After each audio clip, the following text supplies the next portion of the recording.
Está a começar a 21ª hora, as notícias e um outro lado das notícias, hoje preenchida com uma conversa com Mário Nogueira, secretário-geral da FENPROF, a principal federação de sindicatos de educação do país, que viu ontem, com a decisão do Presidente da República, reaberta a imposição de negociar com o Governo a propósito do tempo de serviço, que é reconhecido ou não pelo Estado, atendendo ao tempo a que os professores estiveram com a carreira congelada.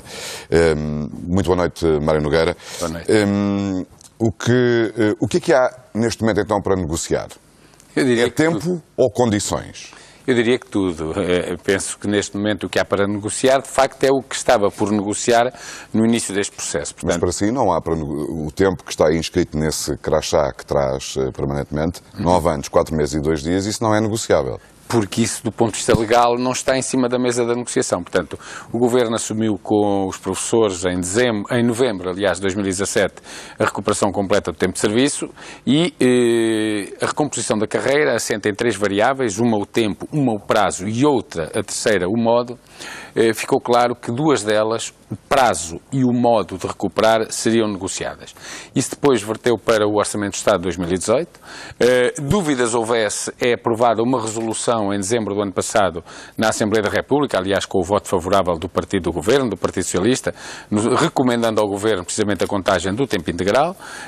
Esse entendimento foi, por exemplo, percebido pelas regiões autónomas, onde os governos regionais de facto decidiram essa recuperação no quadro do que a lei do orçamento previa, mas depois, espantosamente, quando chegamos à mesa da negociação, o Governo começou, em primeiro lugar, por dizer que nem sequer queria recuperar qualquer tempo de serviço porque não fazia parte do programa do Governo, para depois dizer, bom, mas então vamos dar uma bonificação de 2 anos, 9 meses e 18 dias. Ora bem, nós não estávamos para negociar nem discutir bonificações, porque se fosse para negociar uma bonificação, de facto poderia ser 2 anos, 9 meses, 4 anos e 3 dias, pronto, era indiferente.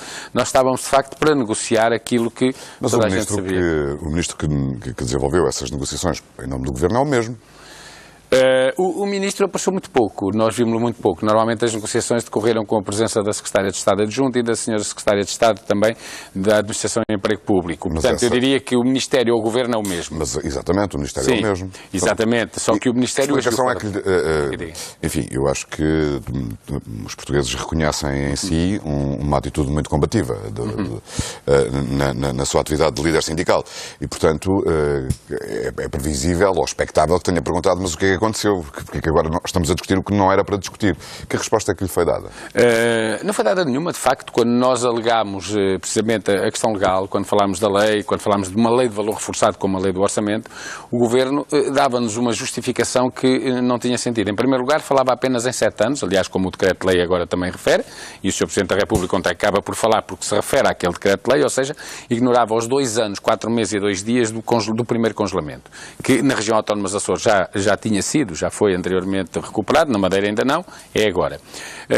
Portanto, refere-se apenas aos 7 anos. Depois começa por dizer que não recupera nada para depois... Mas a sua expectativa, ora bem, esse ponto é um pormenor, enfim, claramente que os professores sabem exatamente o que é que está a falar, mas outros cidadãos eventualmente não sabem. Sim. Portanto, esses 9 anos, 4 meses e 2 dias que tem no crachá, que é a reivindicação dos professores, significa todos os congelamentos desde 2009. 2005. Portanto, há um primeiro congelamento, 2005-2007, de 2 anos, 4 meses e 2 dias, e depois há um segundo congelamento de 7 anos seguidos, este último, não é, de 2011 a 2017. Pronto. Na administração pública, em geral, de uma forma geral, para as carreiras da função pública, os primeiros 2 anos, 4 meses e 2 dias, 2005-2007, foram imediatamente recuperados, também para os professores na região autónoma dos Açores, para os professores no continente e na Madeira não foram, e os restantes 7 anos, portanto, estes últimos 7 anos, foram integralmente também recuperados através dos pontos para a generalidade da administração pública e, em alguns casos, até de forma bonificada, portanto, de 1,5 ponto por ano, portanto, corresponderia, no nosso caso, a 1 ano e meio por ano, e foi recuperado agora, decidido já pelos governos regionais da Madeira e Açores também. Portanto, neste momento, eu diria que praticamente os professores do continente são os únicos que ainda não viram qualquer reconhecimento do Governo de que este tempo tem que ser recuperado. Agora, claro, num prazo e de uma forma forma que seja sustentável. Isso estamos de acordo, nós somos esmagadoramente, e neste caso integralmente, funcionários públicos. O que há aqui para negociar é as condições da reposição deste tempo de serviço. Que é o que está previsto na lei do orçamento, na norma do ano passado no artigo 19 e agora no orçamento do ano que vem no artigo 17, que é precisamente de que forma, portanto, quanto é que se recupera, como é que se recupera, se é a partir de janeiro de cada ano, em que momento, quanto tempo por ano e até quando. Portanto, é isso que deve ser. O Governo nunca quis negociar isso. A FENPROF revê-se na solução que foi encontrada na Madeira entre o Governo Regional e os sindicatos da educação regionais. Há cerca de 6 mil pessoas na Madeira. Sim, à volta disso. Nós negociámos lá isso e, portanto, vamos lá ver uma coisa. Se fôssemos justos, a FENPROF entenderia que os professores deveriam não só recuperar o tempo todo, como recuperá-lo todo de uma vez e ainda por cima ter retroativos. Nunca pusemos isso em cima da mesa. Em primeiro lugar, porque a questão dos retroativos, para nós era claro que foi um tempo perdido, vamos considerar assim. Depois, porque, como há pouco dizia, nós consideramos que, e entendemos e defendemos que haja sustentabilidade de contas públicas, porque senão são os salários dos professores que estão em causa e ninguém quer pôr isso em causa, nem o funcionamento de serviços públicos, nem de uma forma geral do país. E, portanto, desde a primeira hora que nós estivemos de acordo que pudesse haver para poder aqui diluir o impacto do própria recuperação, às vezes faz-se um bocado de confusão entre o que foi o descongelamento. O descongelamento é o que o Sr. Primeiro-Ministro diz, pôr o cronómetro a andar. Exatamente. Outra coisa é a recuperação do tempo, que nos outros setores que é, paulatinamente, progressivamente, portanto, de uma forma faseada, ir recuperar esse tempo para que as pessoas daqui a algum tempo, sem poderem recuperar o que perderam nestes anos, pelo menos possam continuar já no seu futuro da carreira com este tempo. Porque, repare, 9 anos são mais de um quarto do tempo da carreira dos professores. Todos os professores com 30 anos de serviço para baixo, se não recuperarem esse tempo, jamais se chegarão ao topo da carreira. E isso tem consequências, não apenas no imediato, mas depois na sua aposentação mais tarde, não é? Porquê é que não concorda com a avaliação que o Governo faz de que seria um impacto de cerca de 635 milhões? Eu não concordo nem discordo. Nós não concordamos nem discordamos. O Governo é que fala num número que não tem contas depois para o provar. O Governo tem misturado nisto tudo 3 coisas. Uma coisa é o reposicionamento na carreira, ou seja, todos os professores que entraram na carreira ao longo destes últimos 7 anos e que ficaram a ganhar como contratados, mas que agora, com o descongelamento, foram reposicionados sem se considerar estes 9 anos, mas reposicionados onde Desde estão... 2017. Exatamente, mas embora não contando esses 9 anos para já para este efeito, portanto, esse reposicionamento, depois o descongelamento propriamente dito, porque os professores... Ou seja, o que está a acontecer, por exemplo, em relação a esses professores, por exemplo, como a todos os outros, mas esses se calhar são um bom exemplo porque coincidiram com o tempo em que as carreiras estavam congeladas. Portanto, vamos imaginar que há uma progressão de 1 ano e meio por cada ano letivo, como cada ano civil, como na Madeira, que permite a recuperação integral ao fim de 7 anos. Isso significa que vai ter que haver reajustes remuneratórios e de carreira de ano a ano que não são proporcionais, que são progressivos. Não é? Pois, exatamente. Ou seja, não sei se são 600 milhões de euros, mas se fossem, seriam diluídos e partidos ao longo de 7 anos. E, portanto, não tinham um impacto imediato, e daqui a 7 anos, como é evidente, as pessoas estarão onde estariam se não tivesse havido congelamento, certo, embora tendo perdido, não apenas no período de congelamento, como todos estes 7 anos não estando no sítio correto. Mas seria, digamos, e não mudava toda a gente. Ou seja, nas suas contas são ao todo são mais de 16 anos de redução de remuneração no tempo... Porque foram os 9 anos e mais os 7 ainda... Seriam de recuperação. Exatamente, já para não falar, por exemplo, também do próprio corte que houve em termos de salários, em que os professores, mesmo durante estes 7 anos, não estavam a ganhar pelo salário que o escalão correspondia, porque tinham os cortes salariais, não é? Alguma vez a equipa negocial do Ministério da Educação lhe deu a entender, ou assumiu, que a dificuldade em aceitar esta reivindicação dos professores, que num determinado momento o Governo considerou justa e legítima, tinha a ver com o exemplo que se iria abrir aqui, não é? Sim. Com o precedente de, então se resolvemos o problema com as pessoas, temos que resolver com todos os funcionários públicos que partilham a mesma situação. Sim. Puseram isso em cima da mesa, alegaram isso e mais, nas mesas negociais de outros trabalhadores da administração pública, nomeadamente dos funcionários judiciais, oficiais. Até agora foi praticamente recusada a negociação da sua situação, que é semelhante à nossa, alegando sempre a respectiva tutela de que iriam esperar para ver o que acontecia com os professores para depois aplicar igual. Agora, a grande questão, como é evidente, não são esses setores, porque nós estamos a falar de setores que têm pouco... Temos alguns setores que são, portanto, relacionados com a administração interna, portanto, polícia, com a justiça, neste caso os oficiais de justiça. Marcaram uma nova greve hoje. Exatamente. No próximo ano. E de uma forma geral são esses e os professores. Agora vamos lá ver. Neste conjunto, os professores são 140 mil, incomparavelmente um número superior aos restantes.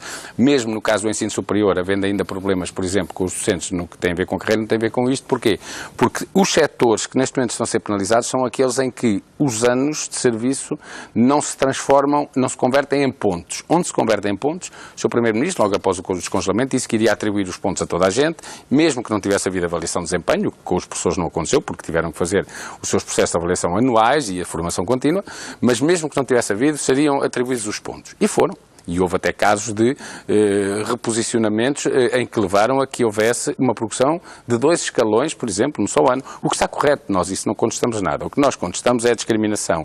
É que, por exemplo, um professor que esteja hoje, dia 1 de janeiro, daqui a poucos dias, que esteja na Madeira, e que por acaso teve o azar de estar a trabalhar no continente no período de congelamento, verá o seu colega com o mesmo tempo de serviço na mesma escola e com o mesmo horário, a recuperar 1 ano e meio no dia 1 de janeiro e, portanto, se tiver a menos de 1 ano e meio de progredir, progredirá, e ele, porque cumpriu esse tempo no continente, por força do Governo da República, não vai progredir.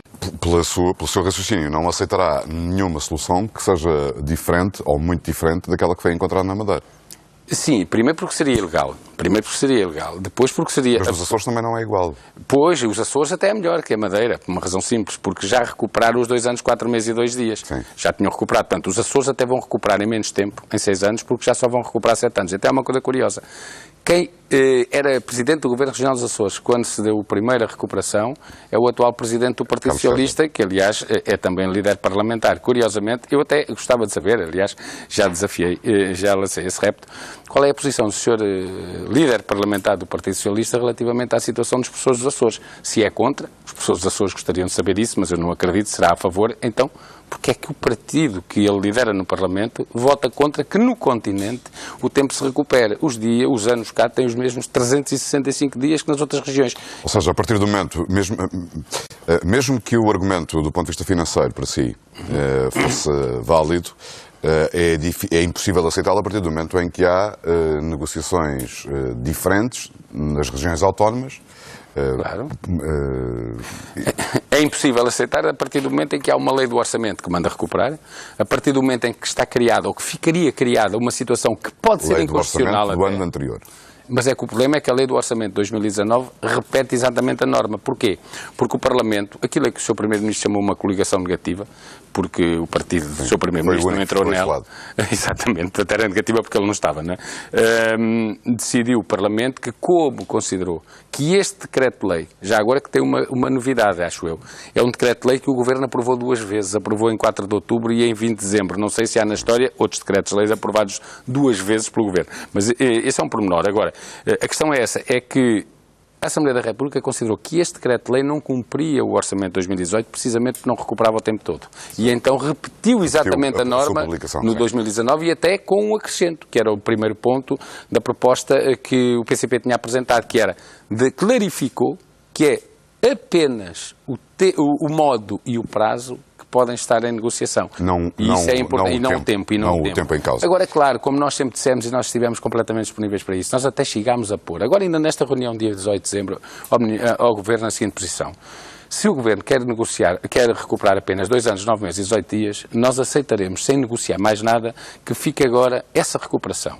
Mas desde que fique claro um artigo que diga o seguinte, uma vez que isto vai passar para a legislatura seguinte, o restante período de tempo será negociado com o Governo seguinte, na próxima legislatura, sem ficar nada sobre quanto tempo era. Ficava clarinho. Nós aceitaríamos os 2 anos, 9 meses e 18 dias, a partir do momento em que o decreto-lei tivesse uma disposição transitória, dizendo que este é o primeiro momento de recuperação e que este Governo não se comprometesse com nada. Desde que ficasse claro que o restante seria posteriormente negociado e depois veríamos em que prazo, em que tempo. Isso poderia ser uma fragilidade política para o Governo estar a encarar, a assumir um ónus e uma obrigação para a próxima legislatura, não, independentemente do resultado das eleições. E sabe porquê é que não? Porque no primeiro momento de negociação que nós tivemos, o Governo queria que esta recuperação começasse apenas em 2020. Aliás, uma das discussões que tivemos precisamente em novembro de 2017, quando houve a declaração de compromisso, foi porque o Governo queria começar a recuperação só na próxima legislatura. Mas neste momento, do ponto de vista político, o que nós temos é todos os partidos à esquerda do PS são favoráveis às pretensões dos professores, os partidos à direita também. O PS está isolado. O PS na Madeira e nos Açores também. E o PS, há um ano atrás, também recomendou isto ao Governo. Agora é que mudou de opinião.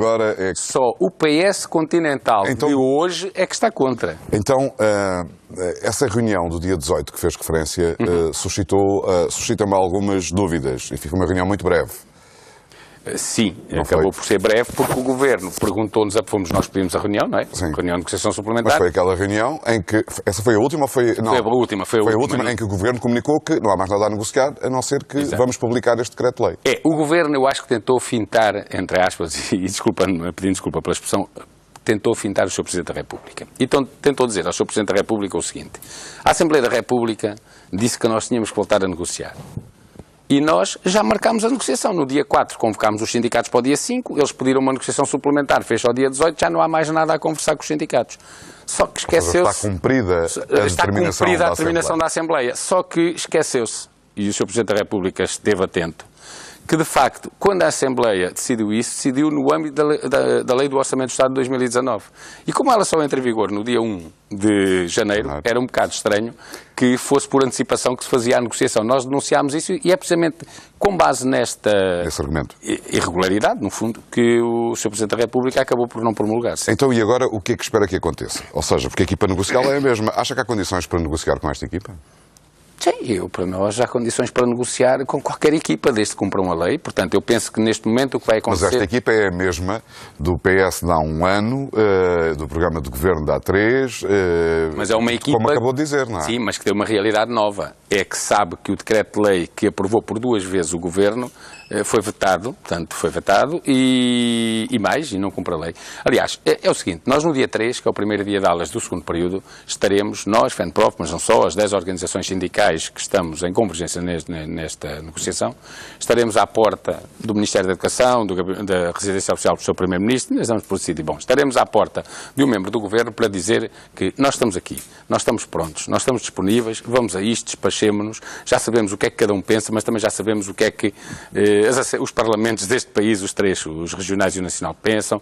Houve um veto, vamos decidir isto rapidamente, o mês de janeiro é mais do que... Vão-se apresentar para dizer estamos aqui para negociar? Estamos aqui, estamos prontos para negociar o prazo e o modo e mais, estamos disponíveis para resolver rapidamente isto e devolver ao ano a tranquilidade que o ano letivo precisa. Uma dúvida que eu tinha, mas tem a ver exatamente com isso, é como é que espera ser convocado para estas negociações? O que é que imagina que possa acontecer?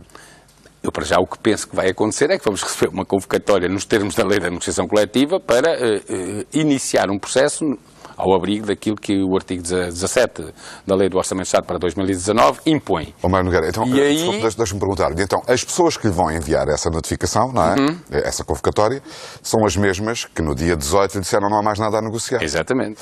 E agora, ou seja, a minha dúvida é exatamente esta, o que é que as pessoas que disseram que não há nada para negociar, como é que vão transformar o argumento como é que vão taxativo num momento flexível, num argumento flexível noutro momento? Esse é um problema que eles têm que resolver, com certeza não somos nós. Nós podemos ajudá-los a resolver e iremos ajudar. Disse-me que o ministro Tiago Brandão Rodrigues tem estado pouco presente pessoalmente nessas negociações. Não, como se viu mesmo... Acha que ele devia estar? Eu não sei se devia estar, se não, quer dizer, neste momento o Ministério da Educação é assim uma espécie de uma delegação do Ministério das Finanças, aliás, que está presente em todas as reuniões, não é? Portanto, o Ministério da Educação não estamos a falar propriamente de um Ministério com personalidade política, com posições, aliás, desde ontem que não se viu ainda ninguém do Ministério a falar. Não, houve uma reação apenas do Gabinete do Primeiro-Ministro. Sim, do Ministério da Educação são uma espécie de desaparecidos em combate. Eu diria assim, o problema de que posição diferente é que o Governo pode ter ou não, esse é um problema que nós não temos que resolver, é do Governo. Nós vamos ajudar. E como é que vamos ajudar? Se o Governo aparecer com a mesma posição, com certeza que as pessoas virão para a rua e virão para a luta. Não, mas neste momento o Governo não pode aparecer com a mesma posição, depois do veto do Presidente da República. Penso que não. Em que seria uma afronta até ao Sr. Presidente da República. Sendo o veto presidencial de um decreto-lei do Governo é definitivo. E, portanto, só consumando-se aquilo que estava previsto na lei no entendimento do Presidente da República é que se poderá avançar. O Governo não pode voltar à mesma conversa. Exatamente. Tem alguma explicação, ou parece-lhe que aconteceu algo, enfim, do ponto de vista político ou, sei lá, de outra natureza, que possa explicar esta mudança que assistimos ao longo destes 3 anos de legislatura?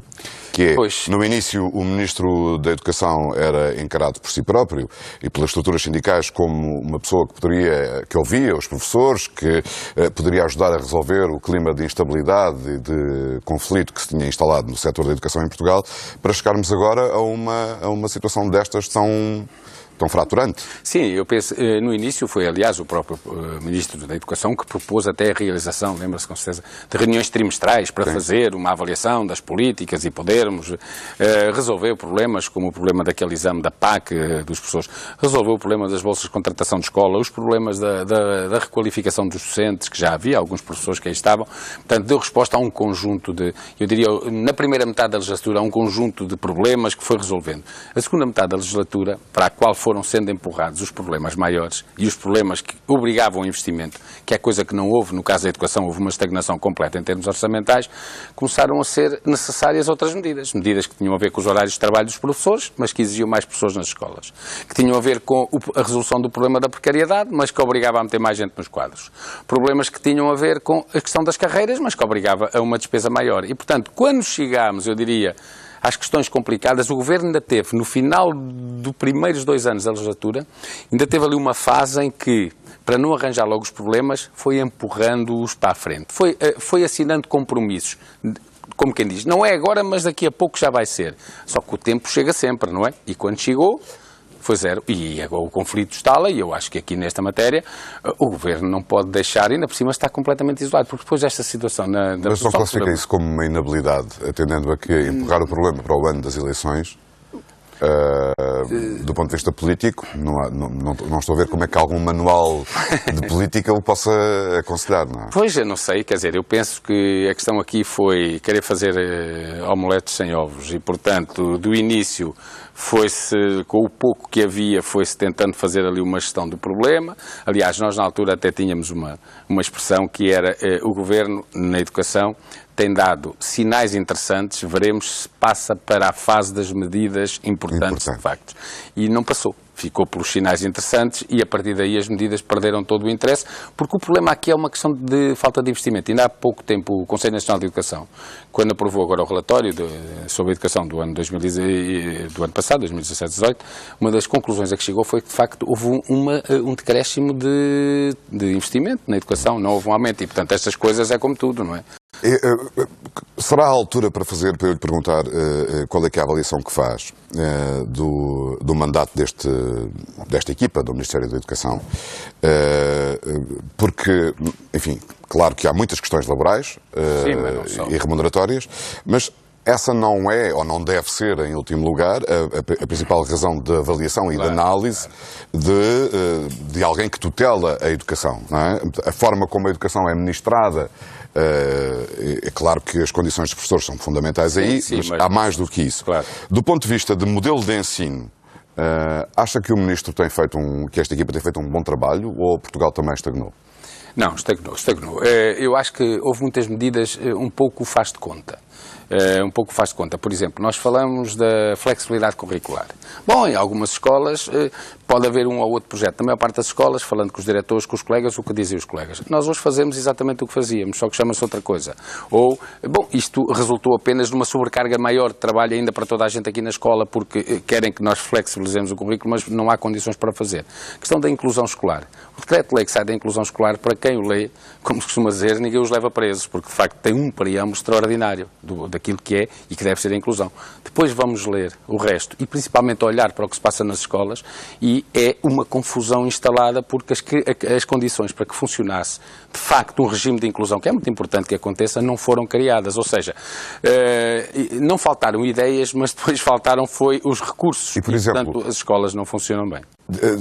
Iniciativas, ideias de modernização do sistema de ensino que ajudem a habilitar as crianças e os jovens portugueses para um mundo profundamente incerto, sem dúvida, claro, mas que é aquele que nós estamos aqui a construir. Não devia haver uma reflexão mais generalizada sobre isso? Claro, e deveria discutir-se, mas, por exemplo, se nós chegarmos, à fase que tem a ver com, se formos discutir o que é hoje, por exemplo, o parque informático das escolas, perfeitamente envelhecido e enclosado, se formos ver o que é que se fez nas escolas, por exemplo, aquela discussão que agora existe muito também sobre, por exemplo, mesmo a própria estrutura do sistema educativo, o segundo ciclo, para o que serve, certo. E de facto hoje é claro que não serve para coisa nenhuma, sim, mas não há coragem política para enfrentar isso e para fazer mudanças, porque essa precisava de uma mudança grande, que inclusivamente tinha a ver com os modelos, com o modelo de ensino, com o regime de ensino, por exemplo, logo no primeiro ciclo do ensino básico, onde hoje há uma confusão instalada, monodocência pura nos casos, quase pluridocência do outro, as AEC no meio das aulas, noutros sítios no final, pronto. Ou seja, era preciso eu diria assim, eu não sei se vontade política faltou. Talvez não, até porque foram falando, os problemas estão identificados e reconhecidos pelo próprio Ministério. A coragem política para os poder enfrentar e, sobretudo, tomar medidas, essa faltou. Se calhar, talvez, pela própria consciência que o Governo tem de que os recursos que eram necessários para poder dar resposta a esses problemas, e alguns deles, no início, com certeza, iriam dar aí alguma confusão, como é natural em grandes mudanças, essa coragem não existiu. E, portanto, não é apenas o problema das pessoas, é evidente que esse é um problema, mas se nós formos olhar para as escolas, coisas tão simples, mas importantes, por exemplo, as escolas continuam com falta, aliás, os diretores são permanentemente a falar disso, continuam com falta de assistentes operacionais, isso é o básico, é haver assistentes operacionais nas escolas. Agora, qual é que vai ser, entre aspas, a grande revolução que este Governo acha que vai poder fazer na educação e resolver os problemas todos? A municipalização. Isto bastava olhar para o que aconteceu em países como a Suécia, onde o caminho foi esse, para perceber que esse é um erro crasso que eles vão cometer. Ou seja, essa descentralização de serviços ainda não se percebeu exatamente como é que vai acontecer, nem com que ferramentas financeiras é que pode ser executada. Exato. Na educação o decreto... Na educação o decreto-lei ainda nem sequer está aprovado. Aliás, dos 11 que já estão, esse não está, e que parece-me a mim que era até dos que eram prioritários para o Governo. Porque há dois problemas. O primeiro é que eu penso que os próprios municípios já estão a perceber que as verbas, o investimento, o dinheiro, a transferência... E aquilo pode ser uma bomba relógio? Pois, a transferência de problemas, essa vai ser, e de competências vai ser. Mas, portanto, eu acho que há aqui dois níveis de problemas. Um deles tem a ver com os recursos que vão ser transferidos para os municípios para dar resposta. O outro vai ser que tipo de competências. Porque há competências hoje que não tem sentido nenhum passar para os municípios, porque não são competências que venham do poder central para baixo, são competências que se tiram às escolas. Por exemplo, tirar às escolas competências sobre a gestão do pessoal, mas os direções das escolas é que sabem como gerir o pessoal não docente, não é? Tirar competências às escolas, aliás, o Conselho Nacional de Educação teve uma posição muito interessante sobre isso. Tirar às escolas competências, por exemplo, sobre os refeitórios e as cantinas. Todos nós sabemos que quando as escolas deixaram de ter, as escolas que já deixaram de ter competências sobre, por exemplo, o serviço de refeições, a qualidade piorou, e portanto, haver até hoje dados que são claros de que aquilo que se tira às escolas e passa para outras entidades piora, e a conclusão é, então vamos tirar às que ainda têm, e a municipalização passa muito por aí, e há experiências, por exemplo, como eu dizia, na Suécia, foi muito mal, foi um caminho, foi o pior caminho que se pôde seguir, foi precisamente entregar aos municípios responsabilidade sobre a educação e levou a uma degradação muito grande do sistema educativo. Aliás, a Islândia seguiu o exemplo da Suécia e já arrepiou o caminho e voltou atrás, porque já percebeu que... E isto não tem nada a ver com a gente dizer, mas os municípios estão mais perto das famílias. Não, quem está mais perto das famílias e dos alunos são as escolas e as suas direções, não são os municípios. E isto não tem nada a ver com desconfiança sobre os autarcas, que fizeram e fazem um trabalho extraordinário neste país que de outra maneira não teria sido feito. Tem a ver com desconfiança sobre o poder central e aquilo que eles querem passar de rasteiro aos autarcas. Não há condições, no entanto, para debatermos esse tipo de questões de uma forma mais aberta e quando nós tiver resolvido este problema da contabilização do tempo de serviço. Eu acho que há. Acho que uma coisa é evidente que... Sim, mas o barulho é tão grande. É evidente que há uma grande insatisfação. E há outro problema só que tem a ver também com o corpo docente, para além das questões do tempo de serviço e da precariedade, que é o seu envelhecimento. Nós somos o segundo país da União Europeia, a seguir à Itália, com o corpo docente mais envelhecido. Mais de metade com 50 anos, muitos com mais de 60 anos, milhares em situação de doença. O professor Santana Castilho ontem aqui dizia uma coisa que merecia reflexão, entre muitas outras, naturalmente, que é ninguém quer ser professor. Os mais jovens hoje não querem ser gravíssimo. Professor. Sim, e nós vemos hoje, por exemplo, este ano, escolas de formação de professores, universidades, escolas superiores de educação, que tiveram, não é alunos que vêm com notas baixas, não é poucos alunos, tiveram 0 candidatos. 0 candidatos. Isto tem a ver com as condições em que as pessoas têm, tem a ver com os problemas de desemprego, de precariedade, de colocações longe. E tem a ver com a maneira como estas pessoas, de desvalorização, veem que é reconhecida ou como é tratada a profissão. E é curioso que os nossos jovens, os nossos alunos, são dos que têm maior reconhecimento pelo trabalho dos seus professores. Aliás, a OCDE, agora no âmbito do PISA, fez nos vários países onde o programa decorre um levantamento precisamente sobre isso. E os alunos portugueses foram os que os que manifestaram maior reconhecimento pelos professores que têm.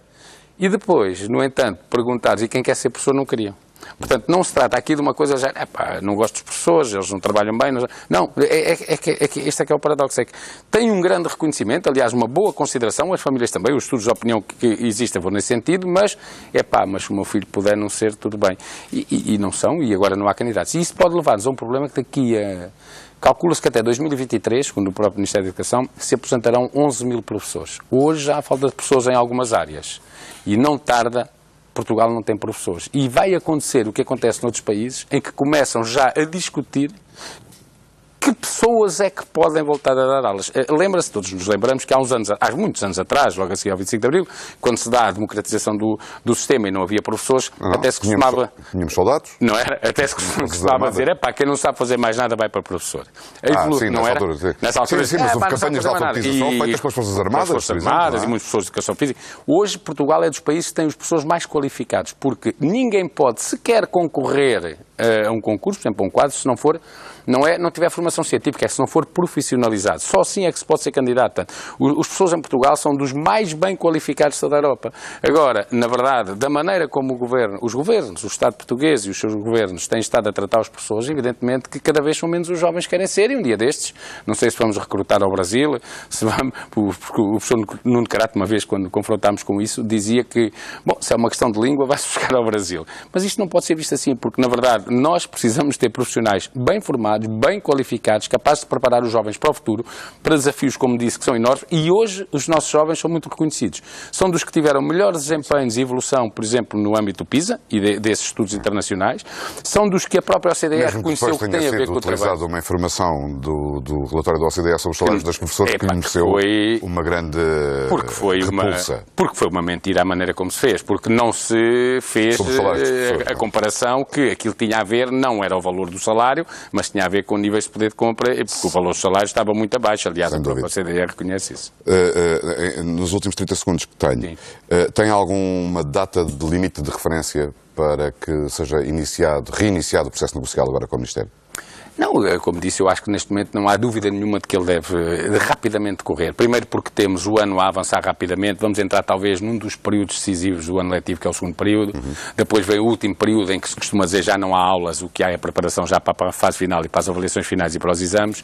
Temos eleições pelo meio e nós não gostávamos de misturar as coisas. Também é verdade, eu acho que aí toda a gente reconhece isso, nós não estamos a desenvolver esta luta, nesta reivindicação por haver eleições, já o fazemos antes. Agora, portanto, isto vem de trás. Agora, há uma coisa que é certa. O facto de haver eleições não nos vai levar a arranjar novas exigências, mas também não nos levará a abandonar nenhuma delas. E, portanto, o Governo é que sabe, se quer resolver isto rapidamente, nós queremos. Se quer prolongar isto e transformar isto num problema que vamos ter até final do ano. Obrigado, Mário Nogueira, por ter vindo à 21ª hora. Está assim, portanto, aqui anunciada a presença junto do Ministério da Educação, da residência oficial do Primeiro-Ministro e, eventualmente, outros locais, já na próxima quinta-feira da próxima semana, primeiro dia de aulas, por parte dos dirigentes da FENPROF, para mostrarem que estão presentes e que aguardam o reinício de conversações com o Ministério da Educação. É tudo na 21ª hora para hoje. Muito boa noite. Até amanhã.